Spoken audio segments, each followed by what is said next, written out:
Hi everyone, welcome back to another video. So this video is going to be a bit different. I'm going to be talking about chess improvement and specifically in the realm of Blitz chess and maybe online Blitz chess. I've recently hit a big rating goal, which is 2600, and I'm very happy with that. And I think that this is kind of my realm of expertise in terms of Blitz chess improvement and what you can do to improve your own game. So, a bit about my journey. I started playing chess seriously in August of 2017, so about 4.5 years ago. I started with a rating of 7,700, and believe that after 2.5 years or more, I reached a rating of 2,200 on chess.com and Lichess. So I would say that that's pretty good improvement.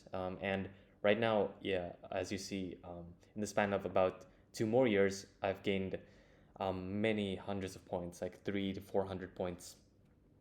So first off, maybe I just want to talk about, are ratings important?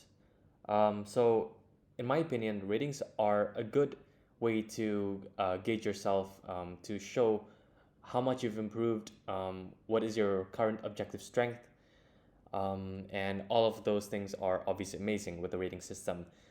But I just want to stress that at the end of the day, it is just a number, and you should not be over fixated with it. There are many other things you need to that are better that are more worth your time and focus, rather than worrying about your ratings and playing like Blitz or Bullets for the whole night and not getting enough sleep in, for example.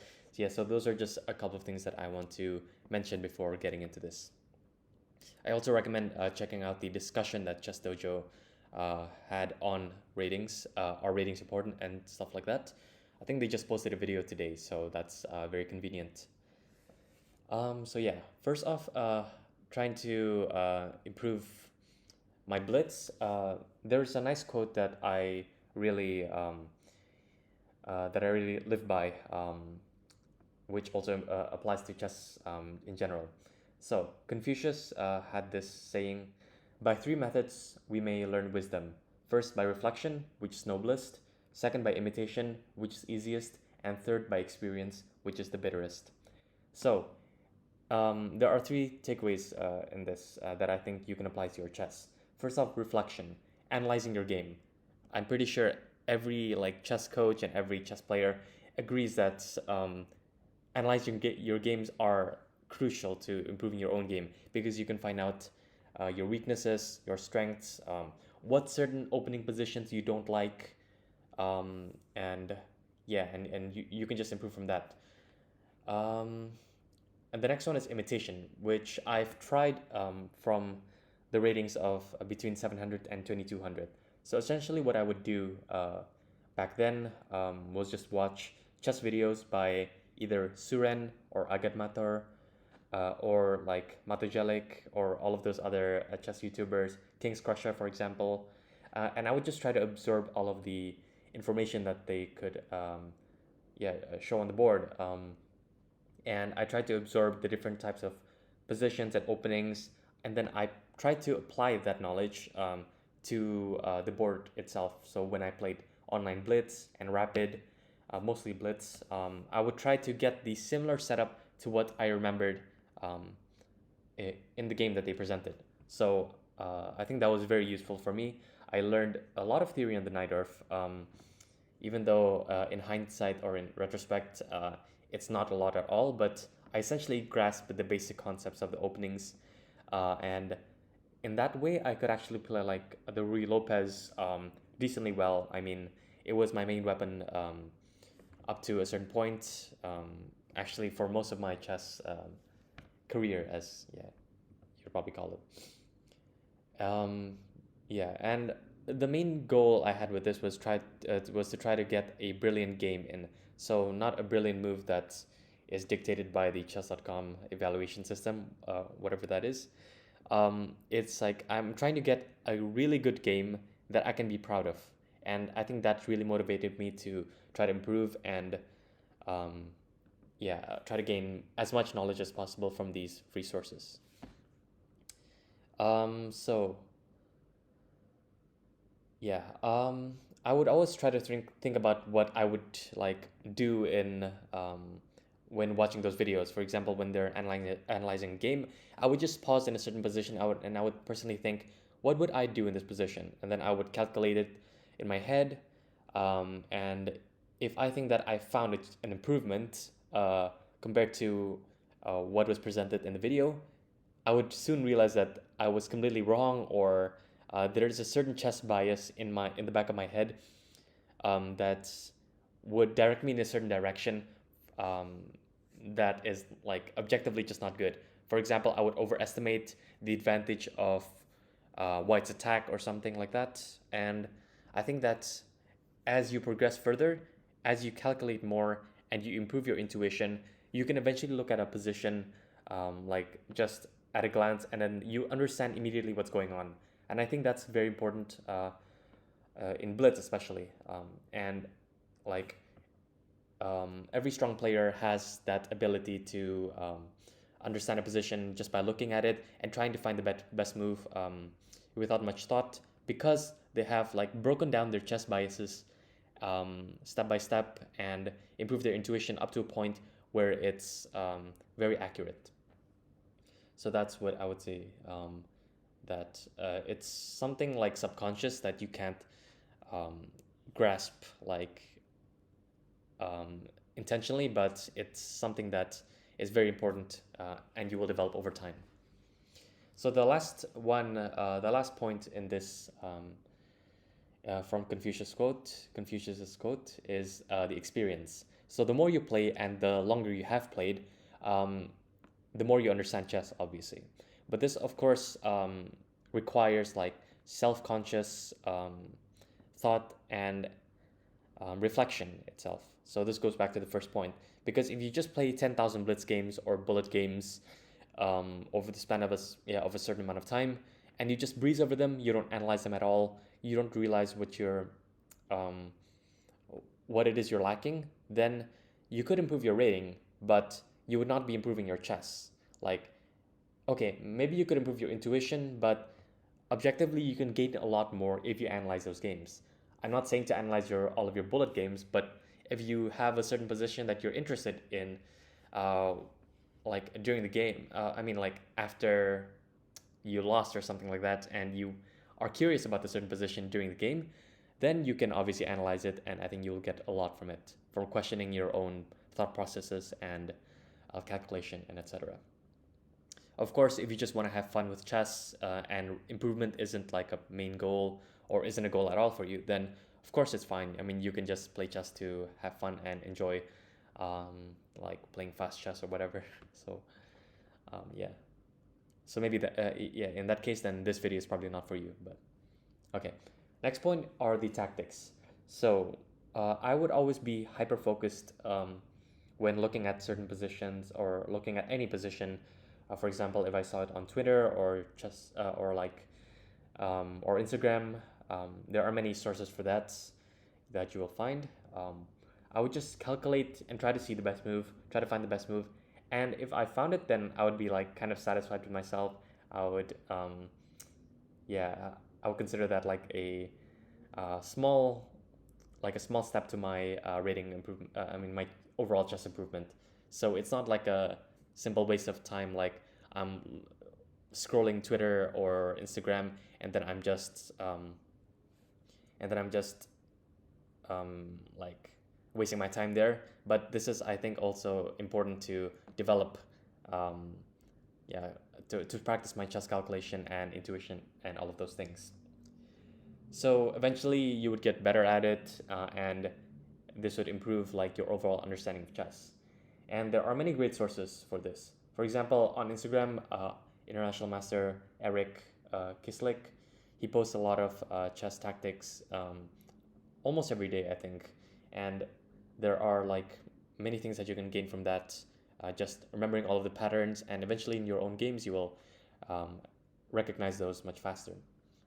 There are also like many other pages like Chess Unofficial. I love that page. There's also like the Chess Nerd on Instagram, and occasionally grandmasters on Instagram or Twitter. They post like puzzles or something from their own game, and they ask you to like find the best move for continuation. For example, just to name one, like Grandmaster Kevin Go Wei Ming, he used to post like a couple of puzzles from his own games, and I think I commented on that myself, and I think it was very useful.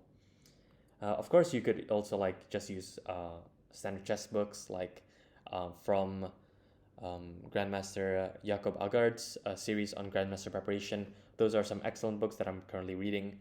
I mean, they have a lot of those examples that you could use to improve your chess. But overall, I mean, just like even just checking Twitter and Instagram for these puzzles, I think is more than enough for the sub 2300 Blitz player. And maybe the next point is about watching Blitz and Bullet. So I firmly believe that watching strong players like Grandmasters play Blitz and Bullet, it may be beneficial for you because that's just personally what I've felt and what I've experienced. So I would, for example, watch Chess Bras GM Eric Hansen in his boiler rooms a couple of years back, where he just berserks through arenas playing Bullet, and I mean like essentially playing Hyper Bullet 30-second chess against those like 2,000 rated players, and that would just be extremely like motivating and mind blowing to me. And and from those from those videos, I would eventually understand how to deal with certain positions. So I would focus on the game itself, even though it's going super fast.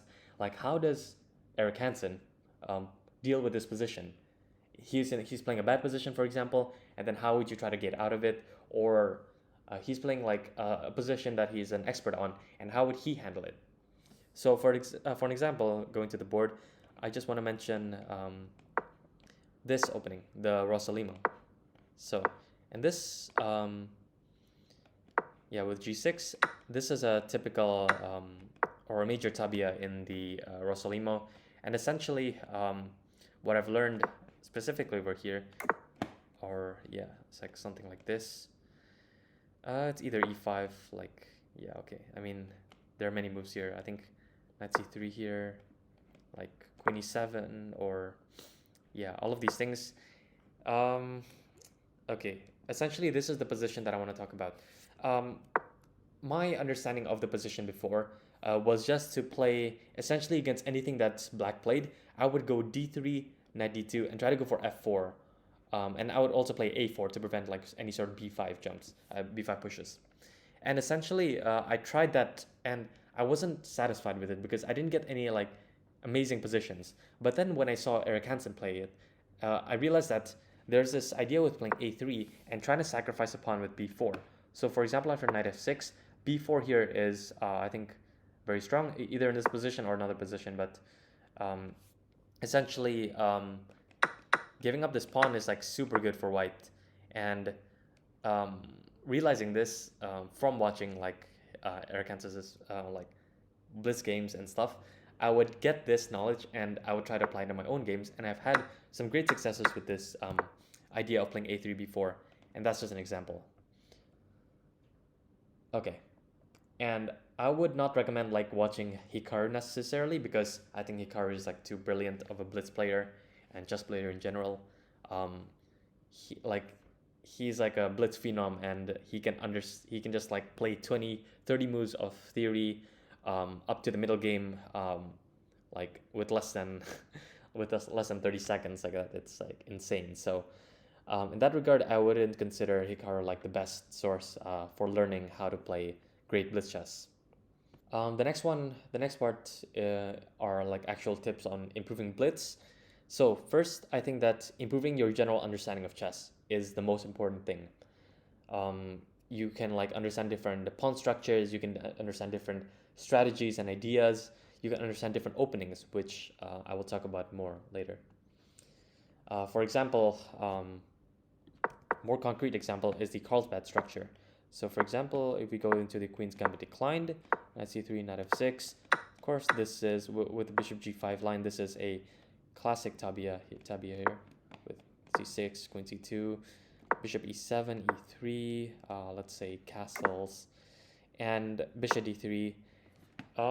And how to play against this Carlsbad structure with the 4-on-2 here, or like with the structure is very important if you're a d4 player, or if you're playing with the black pieces and you often get these type of positions. So you'll eventually learn that, for example, rook b1 and b4, b5 with the minority attack to try to chip away at the c6 pawn is a very important idea. Or in this specific line, there is the idea of knight e2, castles, and then playing for f3 and e4, which is something that is very aggressive and I think provides good chances for white to win if black is not prepared. So I think that understanding different positions in general can help you with your speed chess as well. The next one I want to talk about is are the actual like openings that you play. I think it's important to have a good opening repertoire. However, in the under 2000 rating range, I would say that you should know what to do against every major opening. For example, if you're an e4 player, then you need to know what to do against the French. Like, do you want to play this with knight c3, or do you want to play with knight d2, or let's say you want to play something else, like you want to play c4 here. Then what do you do against this? And also, like, for example, what to do against e4, e5, knight f3, knight c6, and do you want to play the Ruy Lopez or Italian, or do you want to enter, or what do you want to do against a Petrov? So all of those things I think are quite important. Like, you don't need to know a lot, but you just need to know maybe 5 to 10 moves, I would say, probably at most. But the most important thing is the general understanding of the positions that you play. Like, for example, in the Ruy Lopez, there's often this maneuver of playing knight d1, knight d2, knight f1, knight g3. I mean, as well as in the Italian game, like when we reach this position with knight f6, for example, castles, a6 against a6, we typically reply with a4. Of course, it's not necessary, but this is like one of the main ideas or strategical points in this opening, which I think are very important.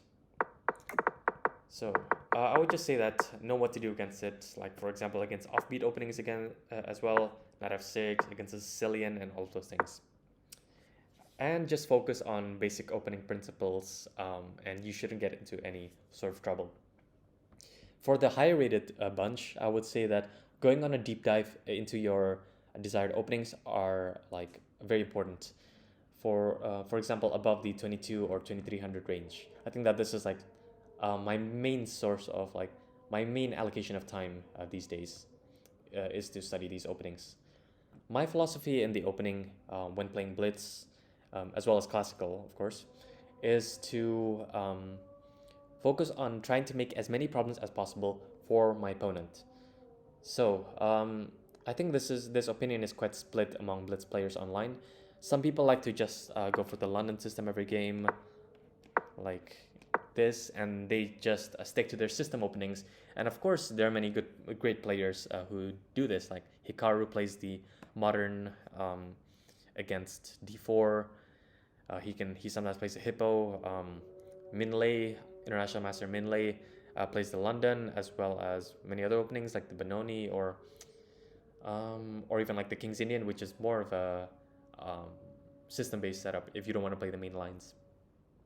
And I think that personally, I prefer studying theory and actually like trying to pose my opponents as many problems as possible, rather than just playing system openings where it's not clear if what can like definitely gain an edge or objectively at least. So obviously this is up to you. If you want to study a lot of theory and openings, then you can go for that, follow my approach. Or if you want to just play an equal position, then you can play system openings, and that's also completely fine. But for those who want to improve their opening repertoires, I would say that you have to experiment with a lot of different openings. So from the black side, against d4, I've experimented with many things. I've played the Nimzo Indian before. And I have like specific opening files specifically studying this variation. But eventually I realized that it wasn't to my taste, so I tried many different things. I tried the King's Indian defense with g6, obviously this typical setup. And I've realized that I'm also maybe not best suited for this. And so I've tried many things. I've tried the Queen's Gambit declined, and finally I reached to the semi-Slav.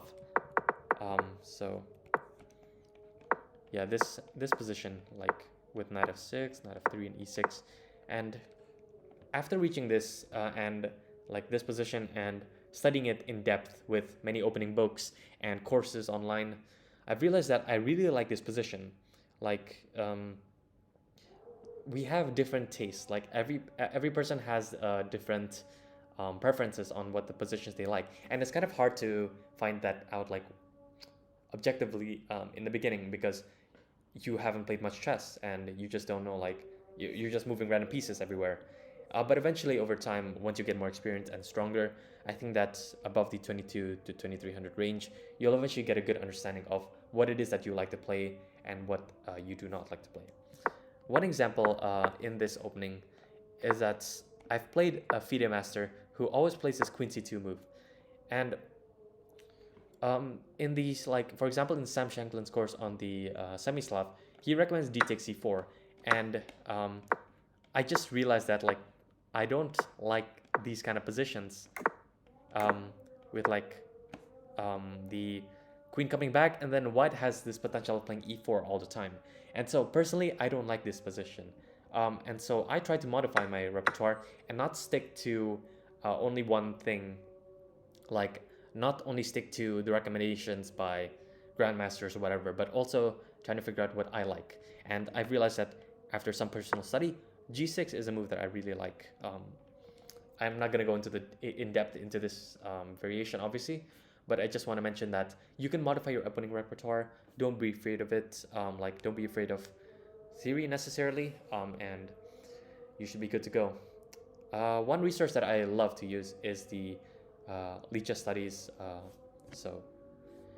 Yeah, you can definitely use that. You can input your own moves. You can add your own annotations. You can add your own like chess symbols. Do you think this is good for white, good for black? Is it a blunder, is it a mistake, and all of those things.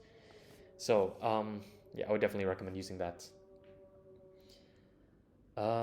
Yeah, the next one about the openings is to know how to refute certain openings you face. So I just want to give an example of the Scandinavian defense.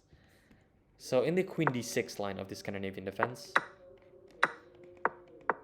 and the main move is d4 here, I didn't know how to deal with this, because like this was popular when Magnus started using it quite often, and I was confused. Like, this looks like a very solid setup, but apparently there is like a good way to deal with this setup. With the white pieces, and I was inspired to play this way from watching a game by Magnus Carlsen against Azamat Utigaliev in round 1 of the 2019 World Rapid Championships.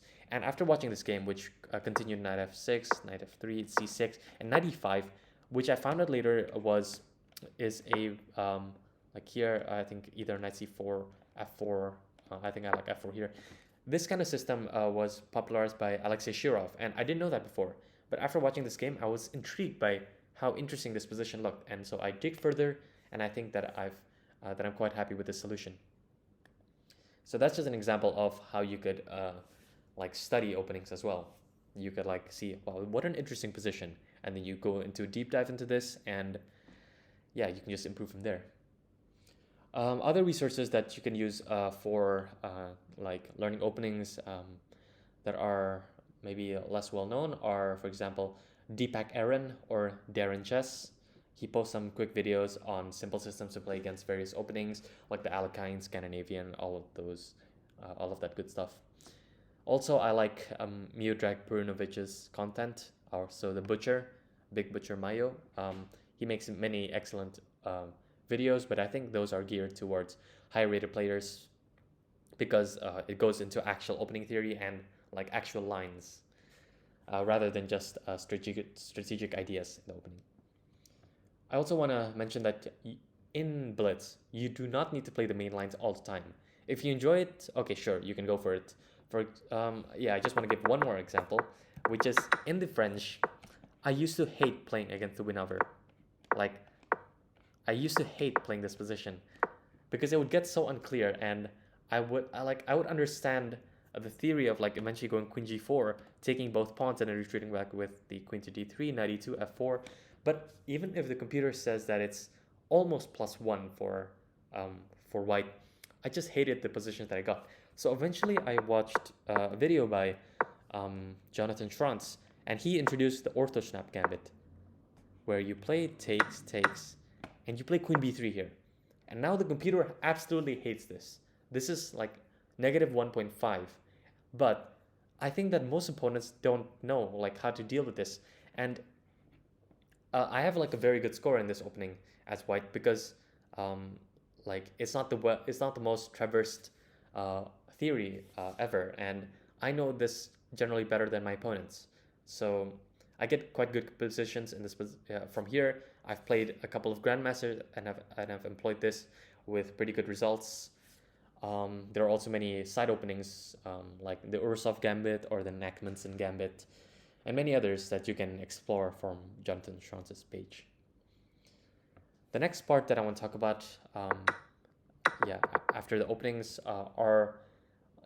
is the like performing aspect of like Blitz chess. So I think that what I would say is to always focus and don't rush your moves too much. So some people like Hikaru can get away with playing, as I mentioned before, 20 to 30 moves instantly and get like a fantastic position. But we're all not that geared into playing that sort of style of Blitz chess. So what I would say is take your time. I mean, you don't need to rush too much. Of course, speed chess focuses a lot on speed and you need to play fast. But personally, I spend like maybe about 10 to 15 or even 20 seconds at the opening sometimes because I'm trying to remember a bit of my theory or trying to go over the thought processes of what I should do against this opening and what I should do against that. So yeah, I think that's what I would say for that. And when you have a bad position and you're low on time, usually your opponent will try to think to maximize like their advantage in the position. And when this happens, I would say play confidently and fast. So you need to calculate while it's your opponent's move as well, because you're in a bad position and you need to exert more effort into getting out of that bad position. So I've saved many games using this strategy. I'm like 30 seconds down on time, and I have like a positionally bad position, like positionally just bad. It's just all bad. And I would think during my opponent's time, and they would like spend 20 seconds maybe trying to find a good move, and I would just respond almost instantly because I've calculated that and I'm trying to find like a way out. And not collapsing under pressure and being resourceful is something that you'll gain over time by playing enough games and having the right mindset and approach, which is, I think, to be confident and always calculate during your opponent's time. With experience, your calculation and intuition will become stronger. So don't be afraid of playing like weird moves if you trust your calculations enough. Of course, many times, opening principles are just the right, like objectively, that's the best. You should always follow them. But sometimes breaking the rules is what makes a good player. So, or separates a good player from a great player. So that's what I would say. The next part that I want to talk about is about tilting. So losing 5 games in a row in Blitz chess or bullet, or okay, maybe less so in bullet, but losing that many games in a row is absolutely heartbreaking. It could like break you mentally, and I've been through this. I've been through that stage like many times. I've lost 5 games in a row, 7 games in a row, and it's hard to stop the bleeding.